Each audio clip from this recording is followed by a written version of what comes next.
এই দলটির নাম ছিল আওয়ামী মুসলিম লীগ। এই দলটির নাম ছিল কি? আওয়ামী মুসলিম লীগ। তখন তারা নারায়ে তাকবীর, আল্লাহু আকবার ধ্বনি দিত, স্লোগান দিত, কিন্তু ধর্মনিরপেক্ষ মতবাদ দলীয় আদর্শ হিসাবে গ্রহণ করার কারণে নারায়ে তাকবীর, আল্লাহু আকবার এই স্লোগান তারা বর্জন করেছে।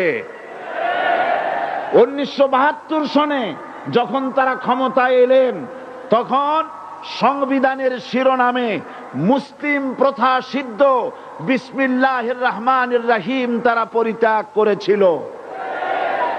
সমস্ত বিশ্ববিদ্যালয়ের মনোগ্রাম থেকে ইকরা বিসমি রব্বিকাল্লাযী খালাক রব্বি জিদনি ইলমা এটাকে তারা বাদ দিয়েছিল।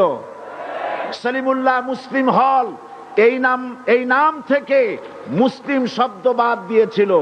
নজরুল ইসলাম কলেজের নাম থেকে ইসলাম শব্দ বাদ দিয়ে শুধু নজরুল কলেজ করেছিল। এগুলি অসত্য না সত্য?